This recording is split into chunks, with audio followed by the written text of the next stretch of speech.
Okay, अब हाम्रो next question रहेको छ 11 नम्बरमा, right any two differences between phenotype and genotype. Phenotype र जिनोटाइपको बिचमा के डिफरेन्स छ त्यसको दुईवटा डिफरेन्स भनेर लेख्नुहोस् भनेर हाम्रो क्वेसन गरेको छ। अब जिनोटाइप भनेको, genotype of an organism is defined as an actual or complete genetic make of an organism.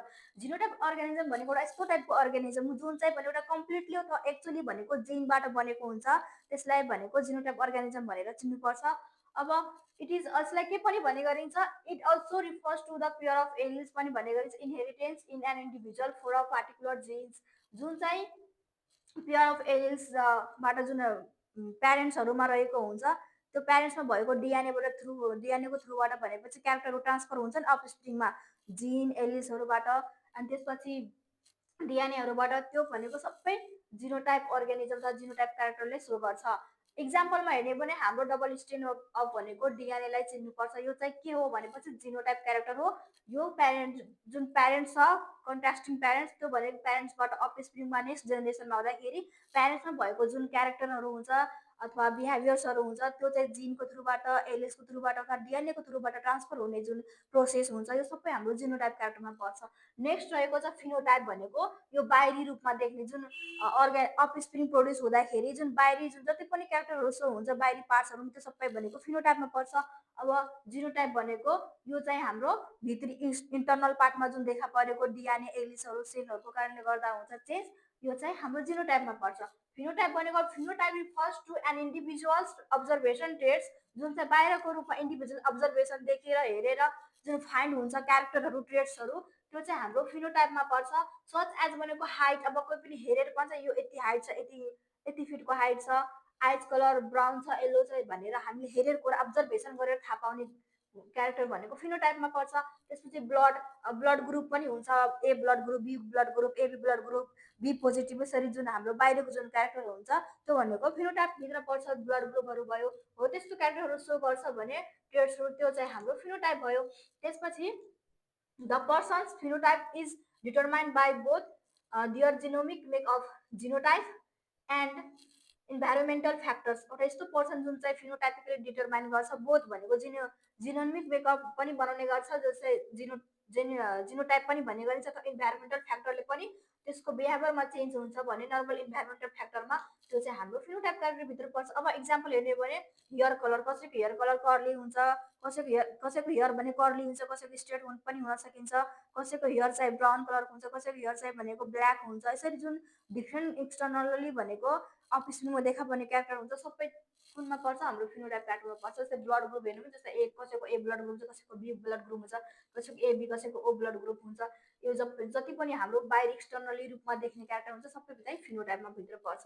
Next question रहेको छ अब हाम्रो 12 नम्बरमा, write two differences between monohybrids and dihybrid cross. अब मोनोहाइब्रिड क्रस र डाइहाइब्रिड क्रस भनेको के हो भनेर त्यसको बिचमा कुनै डिफरेन्स बिट्विन के भयो भने हाम्रो मोनोहाइब्रिड क्रस यो छ, डाइहाइब्रिड क्रस यो छ भनेर बुझ्नु पर्छ। अब मोनोहाइब्रिड क्रसमा फर्स्ट पोइन्टमा हेर्ने हो भने, it is a cross between two pure organism भनेपछि in order to study the inheritance of a single pure contrasting characteristics, अथवा दुईवटा कन्ट्रास्टिङ क्यारेक्टर भएको प्यारेन्ट्स त इन्डिभिजुअल भनेको कन्ट्रास्टिङ प्यारेन्ट्सले नै तिनीहरूको बिचमा क्रस गराउनु पर्छ। क्रस पोलिनेसन गराउँदाखेरि जुन एउटा फर्स्ट जेनेरेसनमा जुन फर्स्ट जेनेरेसन प्रोड्युस भएको जुन क्यारेक्टर अफस्प्रिङ आउँछ, त्यो चाहिँ के हुनुपर्छ, सबै चाहिँ एकै प्रकारको हुनुपर्छ भनेपछि ह्याबिट छ भने ह्याबिट नै हुनुपर्छ, टल छ भने टल नै हुनुपर्छ, सर्ट छ भने सर्ट नै हुनुपर्छ। जुन चाहिँ प्रोड्युस भएको कन्ट्रास्टिङ प्यारेन्ट्सबाट अफस्प्रिङमा फर्स्ट जेनेरेसनमा आउँछ अफस्प्रिङहरू, त्यो चाहिँ सबै एउटै प्रकारको भनेको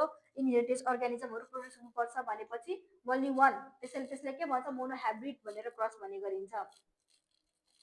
अब डाइहाइब्रिड क्रस भनेको, it is a cross between two pure organism in order to study the inheritance of two pure contrasting characteristics. अब यहाँ भनेको के भन्छ, सिङ्गल भनेर प्योर भनेको छ, अथवा भनेको मैले भने नि एउटै प्रोड्युस हुँदाखेरि अफस्प्रिङहरू भनेको एउटै ह्याबिट छ भने ह्याबिट प्योर हुनुपर्छ, टल छ भने टलको नै प्योर हुनुपर्छ। एउटै चाहिँ अफस्प्रिङ भनेको सिङ्गल प्योर कन्ट्रास्टिङ क्यारेक्टरिस्टिकबाट भएको पाइन्छ भने यो चाहिँ हाम्रो मोनोहाइब्रिड क्रस भयो। अब डाइहाइब्रिड क्रस भनेको जुन चाहिँ कन्ट्रास्टिङ प्यारेन्ट्स लिने, तर त्यसमा क्रस गराउँदाखेरि कस्तो हुनुपर्छ भनेपछि अब टु पेयर अफ हुनुपर्छ, अथवा भनेपछि सबै एउटै प्रकारको हुनु भएन, एउटै सिङ्गल क्यारेक्टर देखा भएन, त्यसमा भनेको दुई दुईभन्दा बढी क्यारेक्टर देखा भएको छ भने त्यसलाई डाइहाइब्रिड, डाइ भनेको दुईवटा क्यारेक्टर भएको सो गर्छ भने F2 जेनेरेसनमा जुन जेनेरेसनमा प्रड्युस भयो भने त्यसलाई डाइहाइब्रिड क्रस भन्ने गरिन्छ। In produces a phenotypically monohybrid ratio, जुन F2 जेनेरेसनमा प्रड्युस भएको फिनोटाइपिकली रेसियो हुन्छ इन मोनोहाइब्रिड क्रसमा 3:1 भनेको 1 हुन्छ। तर यसमा के डिफरेन्स छ भनेपछि इट प्रोड्युसेस, यो डाइहाइब्रिडले के प्रड्युस गर्छ, फिनोटाइपिकली डाइहाइब्रिड रेसियो जुन हुन्छ तर 9:3:1 भनेर इन F2 जेनेरेसनमा हुन्छ। यसमा पनि 3:1 हुन्छ मोनोहाइब्रिड क्रसमा जब फिनोटाइपिकली भनेर प्रड्युस हुन्छ भने मोनोहाइब्रिड, तर यसमा फिनोटाइपिकली डाइहाइब्रिड हेर्ने हो भने 9:3:1 भनेर F2 जेनेरेसनमा सो गर्छ। त्यसपछि नेक्स्ट डिफरेन्स छ हाम्रो it produces a phenotypic ratio of भनेको 1:2:1, जुन F2 जेनेरेसनमा जिनोटाइपिकली, यसमा फिनोटाइपिकली भनेको 3:1 हुन्छ मोनोहाइब्रिड क्रसमा, तर जिनोटाइपिकली हेर्ने हो भने भित्रको इन्टरनली क्यारेक्टर रूपमा हेर्ने हो भने जिनोटाइपिकली रूपमा 1:2:1 भने इन F2 जेनेरेसन प्रड्युस भएको हुन्छ। तर यसमा जिनोटाइपिकली हेर्ने हो भने डाइहाइब्रिडमा के हुन्छ भने 1:2:1:2 4:2:1:2 भने यसरी लङ टाइममा जान्छ, किनभने यो जहिले पनि डाइहाइब्रिड क्रसमा धेरै जेनेरेसनहरू सो गर्छ अथवा भनेको 2 पेयर्स अफ कन्ट्राक्सन भएकोले यसमा भनेको जुन रेसियो आउँछ त्यो भनेको धेरै लङ टर्म लामो हुन्छ, लङ हुन्छ F2 जेनेरेसनमा। यसरी हाम्रो मोनोहाइब्रिड क्रस भनेको जुन कन्ट्राक्सन प्यारेन्ट गरेर single pair of organism produce हुन्छ, यसमा चाहिँ भनेको 2 पेयर अफ कन्ट्राक्सन प्रड्युस हुन्छ एन्ड यसको रेसियो जुन फिनोटाइपिकली रेसियो 3:1 हुन्छ, यसमा जुन फिनोटाइपिकली प्रड्युस हुन्छ डाइहाइब्रिडमा 9:3:1 हुन्छ।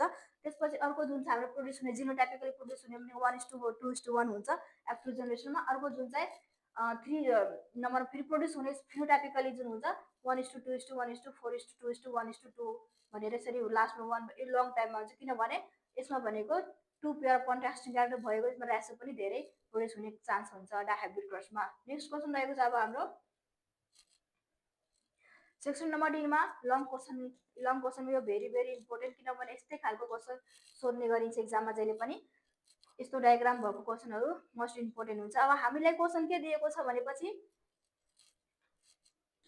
The results obtained by crossing a black rat भनेको जुन ब्ल्याक कलरको ऱ्याट भनेर दिएको छ